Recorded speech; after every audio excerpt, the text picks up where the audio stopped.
The text came in at 7:18 on a Friday night while I was standing in the frozen food aisle, holding 2 boxes of waffles and wondering when my life had become this exciting. I almost ignored it. Then, I saw the message. I'm in the red dress by the window. Please don't make this weird. I haven't been on a date in 11 years. Now, I don't know what kind of man you imagine receives texts like that, but I'm 46, divorced, and my most committed relationship at the time was with a grocery store rotisserie chicken. My name is Daniel Price. I teach auto shop at a community college in Ohio, own one decent jacket, and had not been the guy waiting for a woman in a red dress by a window in a very long time. So I did what any responsible adult would do. I stared at my phone like it had accused me of a crime. The number wasn't saved. No name. No clue. A second text followed. Also, if I panic and leave, tell me I'm not allowed to. My sister made me promise. I should have typed. Wrong number. That would have been simple. Clean.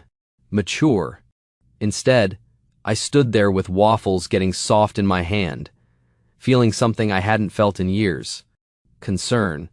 Because whoever she was, she sounded brave and terrified at the same time. And I knew that feeling. After my marriage ended, people kept telling me to get back out there, like dating was a swimming pool and not a cold lake full of emotional snakes. I typed carefully. I think you may have the wrong number, but for what it's worth, you're allowed to be nervous. You still showed up. 3 little dots appeared immediately, then disappeared, then appeared again. Oh my God. I smiled despite myself. I'm so sorry. I'm going to crawl under this table and die now. Please don't, I wrote. That seems hard on the restaurant staff. There was a pause. Then, you're nicer than the man I was supposed to text. That sentence should have been the end of it. Instead, it was the beginning. Her name, I learned 3 messages later, was Claire Bennett, 42, single mom. Her son was 10 and at a sleepover for the first time in months, which was the only reason her sister had managed to bully her into downloading a dating app. The man she was supposed to meet was named Brad, which already sounded like a problem to me, though I tried to remain fair to all Brads as a group. She was at a little Italian place downtown called Marino's. I knew it. Everybody knew Marino's. Good bread, terrible parking, lights dim enough to make everyone look like they were about to confess something. Brad was 15 minutes late. Then, 20. Claire texted, I think I've been stood up. I looked down at my cart. Waffles. Chicken. A bag of salad I was absolutely pretending I would eat. There are moments in life when you can feel a door open, even if you're too old and too tired to believe in dramatic nonsense. This was one of those moments. I wrote, Do you want me to keep texting until you finish your bread? She replied, That is both pathetic and exactly what I need. So I did. I stood in aisle 7 and texted a stranger through what should have been her first date in 11 years. I asked her what kind of bread they'd brought.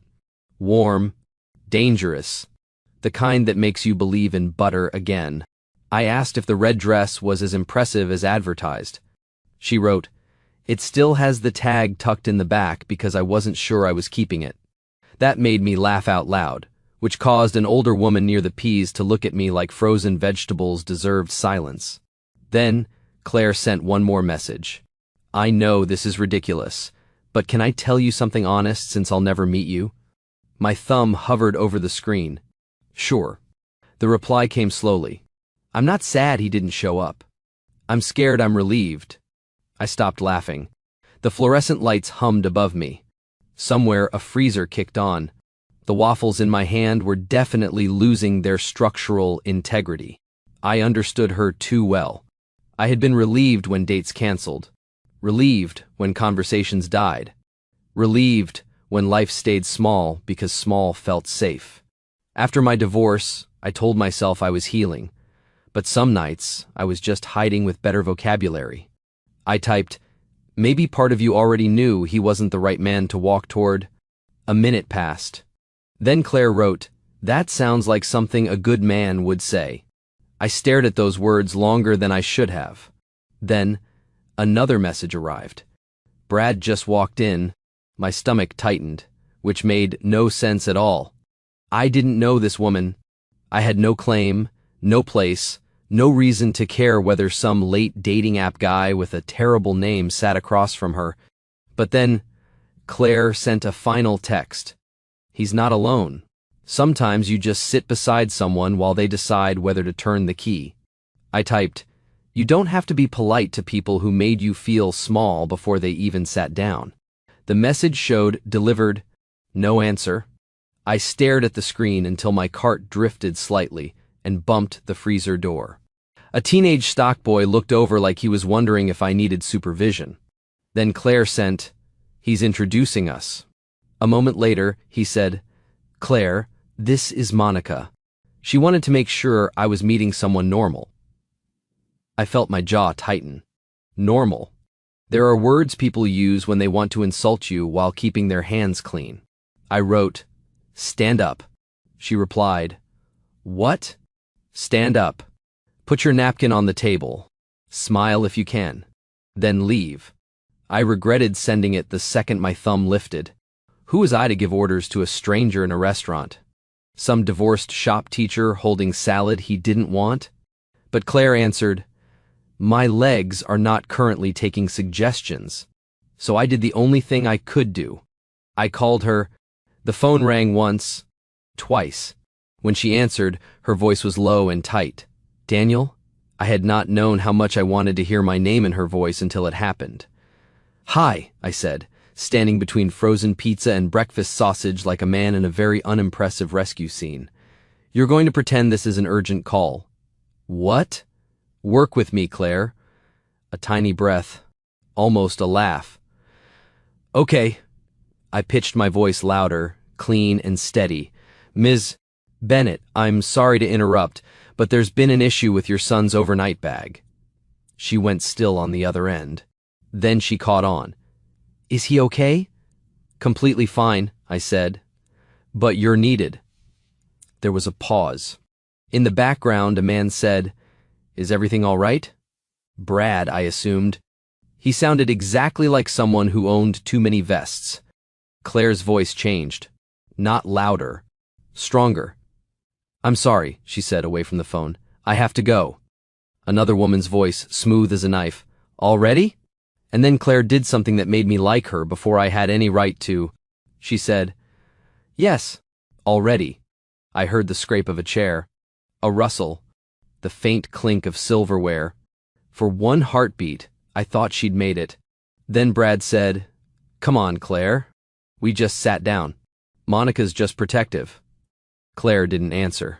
I heard her breathing. I moved without thinking, pushing my cart toward the front of the store, waffles forgotten, salad swinging. "Claire," I said quietly, "you do not have to defend your dignity to a committee." That silence changed. It got warmer. When she spoke, her voice was soft enough that I barely caught it. "I'm putting cash on the table." "Good. I'm taking the bread." I smiled despite myself. "Excellent. That bread has been through too much to be abandoned." There was a muffled sound, like she'd covered the phone to keep from laughing. Then footsteps. Restaurant noise. A door opening. Traffic hushing in from the street.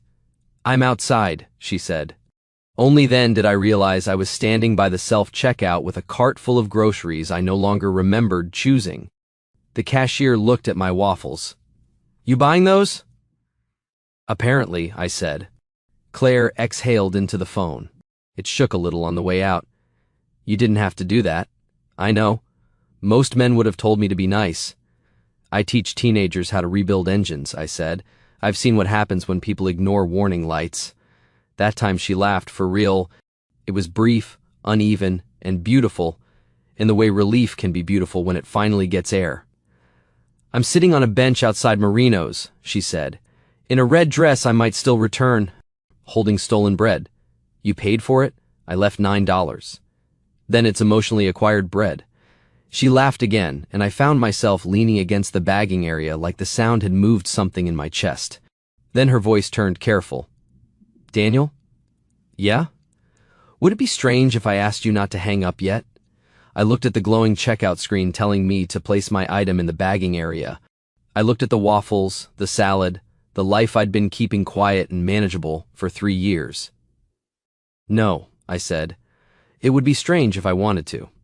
She didn't say anything for a moment. Then, faintly, I heard a man's voice through her phone. "Claire, wait." "Brad." And before I could ask if she was okay, Claire whispered, "He followed me outside."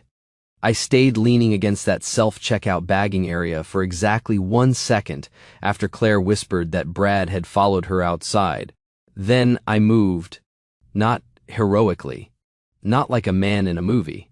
More like a divorced 48-year-old shop teacher who suddenly realized he was standing beside frozen waffles while a woman he barely knew was being cornered outside a restaurant. "Claire," I said, already pushing my card away from the register, "can you stand up?" "I'm sitting," she whispered. "I know." "Stand up if you can. Don't let him loom over you." There was a rustle on her end. The bread bag crinkled. The cashier called after me. "Sir? Your groceries?" I looked at the cart, then at the automatic doors, then back at the cart.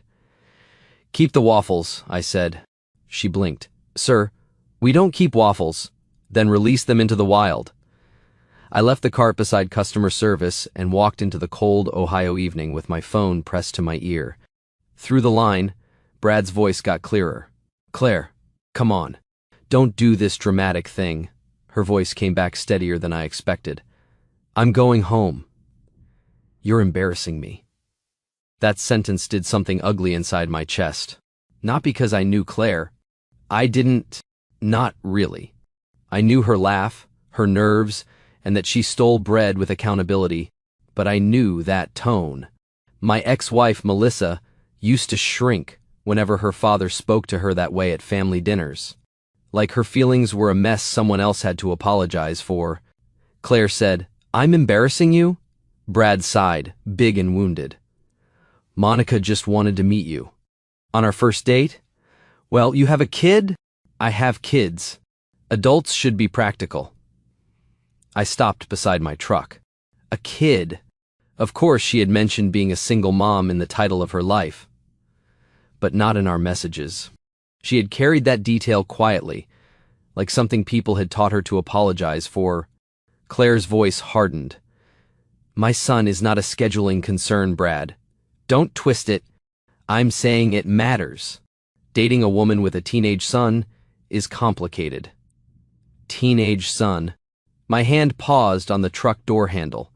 I taught juniors and seniors at Westbrook Vocational. Engines, brakes, electrical systems, and the occasional lesson on not solving heartbreak with a burnout in the student parking lot. Half my students had last names I recognized from grocery receipts and parent emails. Brad kept going. "Monica thinks you might be looking for someone to step in. Financially, emotionally, whatever." Silence. That was the kind of silence that made me want to put my fist through something expensive. Claire said very quietly, "You brought your ex-wife to see if I was a burden. Don't say it like that. How else should I say it?" I opened my truck door, climbed in, and started the engine. "Claire," I said, "where is your car?" "Across the side lot, near the bank." "Can you walk there?" "I can."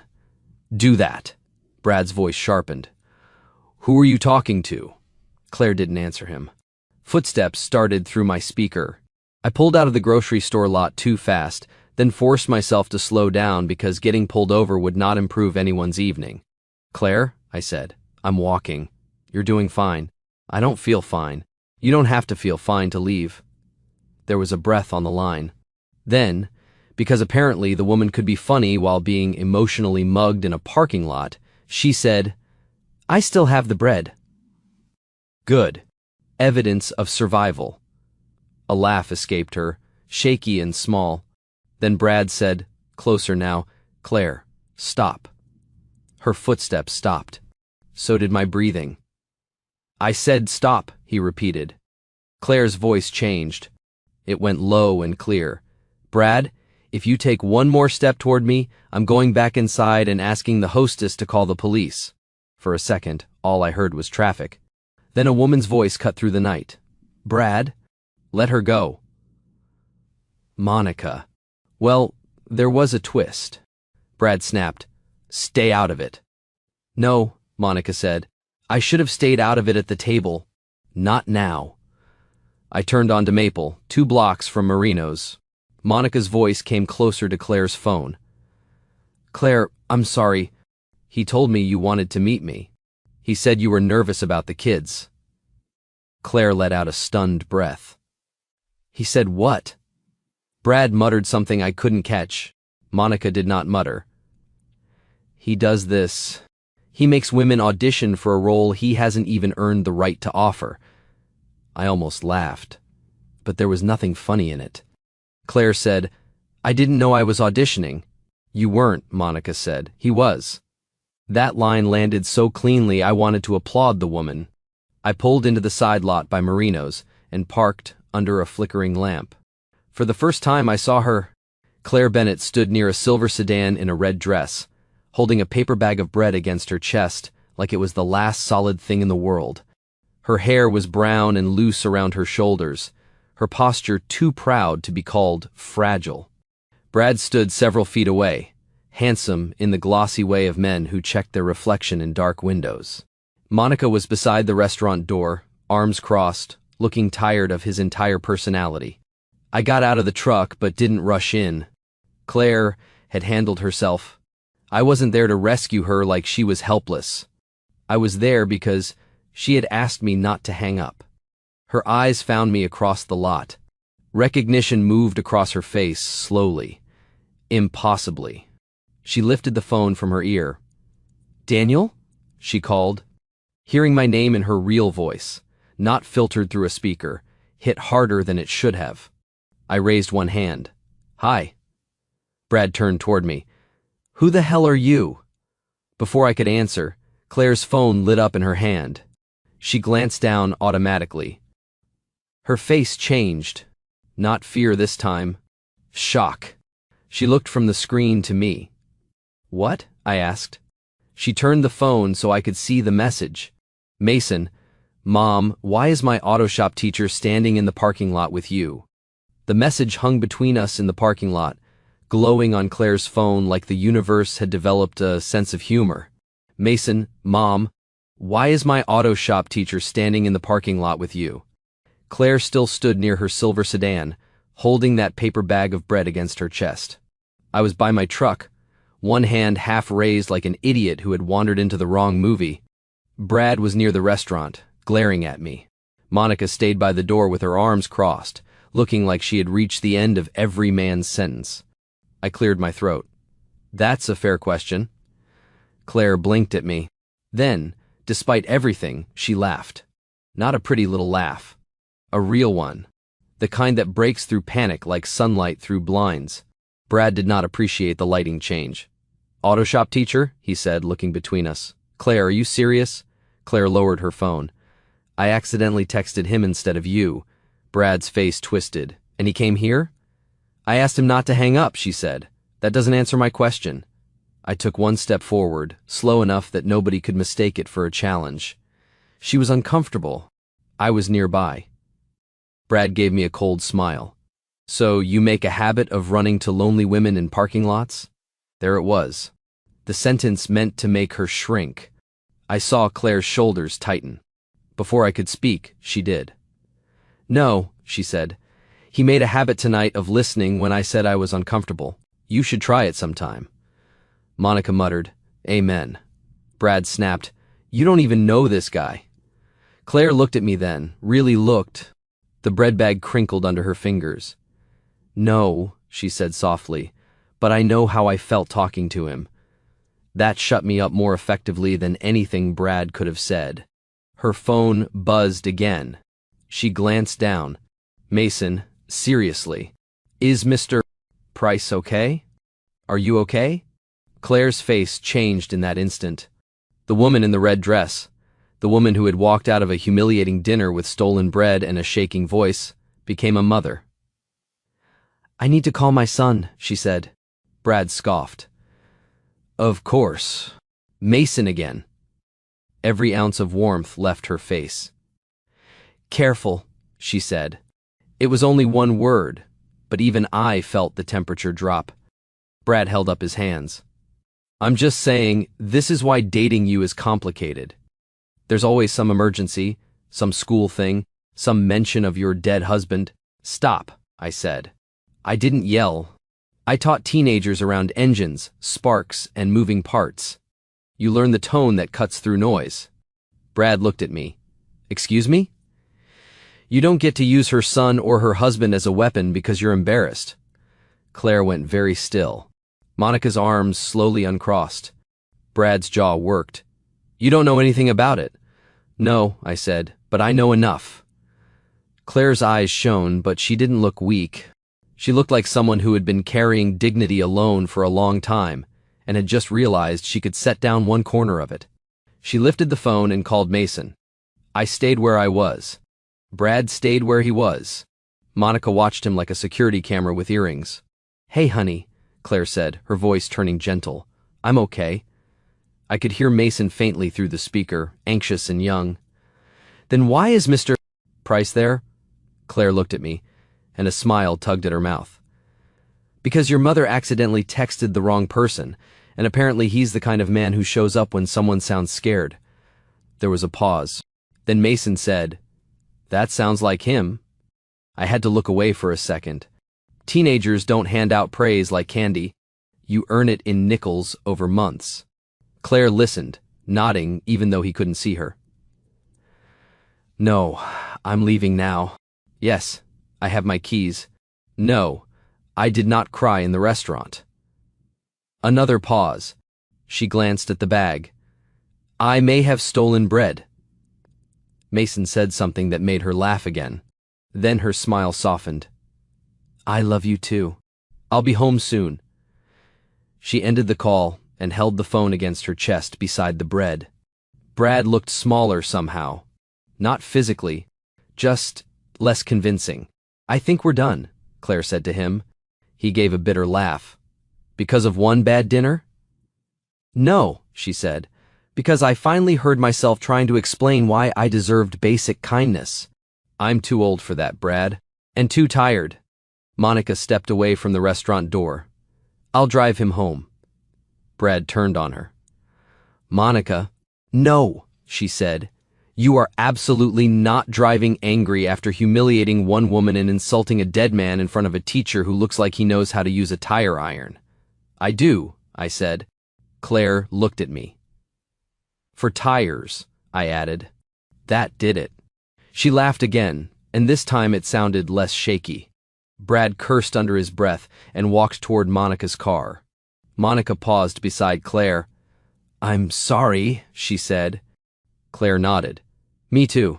Then Monica followed Brad, leaving the two of us under the flickering parking lot light with nothing but traffic noise, cooling embarrassment, and a paper bag full of stolen bread. Claire looked down at herself. Well, this is not how I pictured my first date in 11 years. I walked a little closer, stopping several feet away. For what it's worth, I don't think that counted as a date. No? No. More like a hostage negotiation with appetizers. She smiled, then pressed her lips together as emotion rose behind it. My husband Aaron died when Mason was 6, she said quietly. Brain aneurysm. No warning. 1 minute we were arguing about replacing the dishwasher, and the next, she looked past me. After that, every man felt like a risk I couldn't afford. Brad was supposed to be me trying again. I swallowed. I'm sorry. I know people say that because they don't know what else to say. I don't, I admitted, but I mean it. She looked back at me. The space between us changed. Not dramatic. Not movie music. Just two adults standing in a parking lot, both old enough to know life could be cruel, and both surprised by a little mercy. I should go home, she said. You should. Neither of us moved. And you should probably get your groceries, she added. I abandoned waffles for you. Her eyebrows lifted. That's serious. It was a 2-box situation. She smiled, but her eyes stayed on mine. Daniel. Hearing my name like that did something dangerous to my common sense. Yeah? Thank you for coming. But more than that, she took a breath. Thank you for not making me feel foolish. I stepped closer, just one step. Claire, if anyone looked foolish tonight, it was the man who brought an ex-wife to dinner and lost to a shop teacher with no waffles. She laughed through a tear. Then she reached out and touched my sleeve. Lightly, like she was asking a question without trusting her voice. I covered her hand with mine. I don't want to make your life complicated, I said. Mason is my student. You're coming off a terrible night. I'm not going to pretend this is simple. No, she said, don't pretend. So I didn't. I felt something on that phone call, I said. Before I knew what you looked like, before I knew Mason was your son, I felt like I was talking to someone I didn't want to stop knowing. Her fingers tightened on my sleeve. I felt it too, she whispered. I leaned in slowly enough that she could step back. She didn't. The kiss was soft, brief, and probably tasted faintly like nerves and restaurant bread. But when she pulled away, her forehead rested against mine for one quiet second, and I knew something in my life had shifted. Then her phone buzzed again between us. She looked down. Mason, if Mr. Price is still there, tell him I said don't be weird. Also bring cannoli. Claire stood by her silver sedan with her phone pressed to her chest, the paper bag of bread tucked under one arm, and my hand still holding hers like neither of us had gotten the memo that the kiss was over. I glanced at the screen and laughed. For the record, I'm deeply offended your son assumes I'd be weird. Claire wiped under one eye with her knuckle. Daniel, you drove across town after abandoning frozen waffles to rescue a woman you met by wrong number. Fair, she typed with one thumb. Claire, he's being normal. Mostly. And I'm not bringing cannoli, unless you unload the dishwasher. 3 dots appeared immediately. Mason, fine. But if he comes to the house, I'm grading his parking. Claire showed it to me, and the nervousness that crossed her face told me the joke had opened a real door. I squeezed her hand once, then let go. Not tonight. Her eyes searched mine. I'd like to meet him properly, I said. Not after a parking lot drama and not as the guy who kissed his mom before dessert. Tonight you go home, eat stolen bread with your son, and tell him whatever feels right. And you? I go back and see if the grocery store filed a missing person report on my waffles. She laughed, softer this time. Before she got in her car, I walked her to the driver's door. No big romantic speech.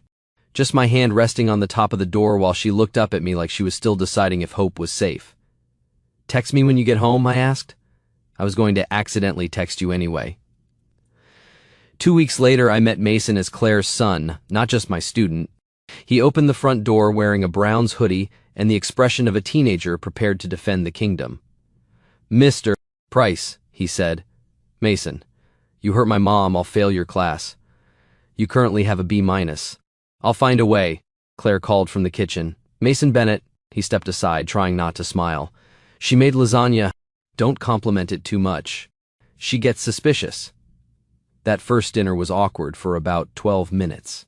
Then Mason asked me about rebuilding an old Mustang.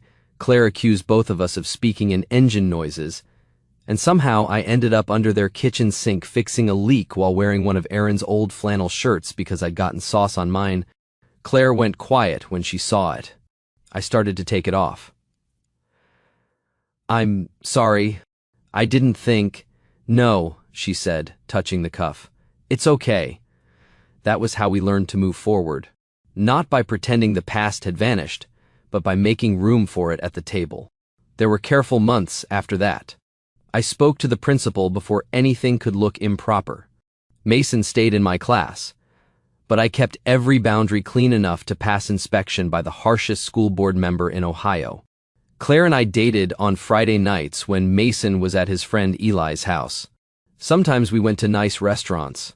Sometimes we sat in my truck eating takeout because both of us were too tired to be impressive.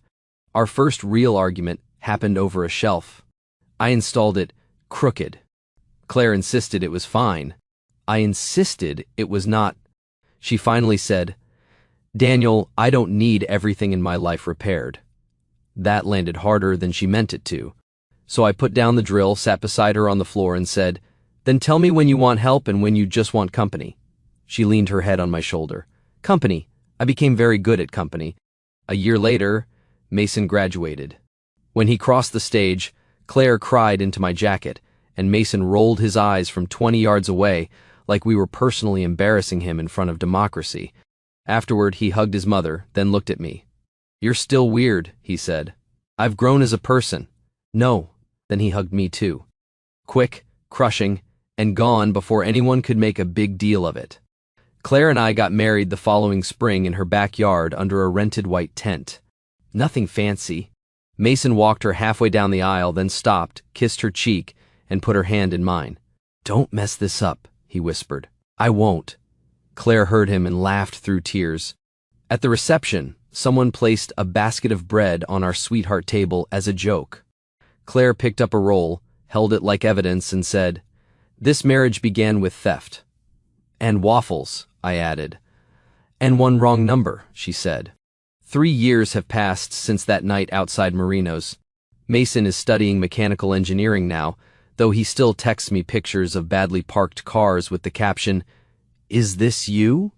Claire and I bought a small house with a garage big enough for my tools and a kitchen bright enough for her basil plants.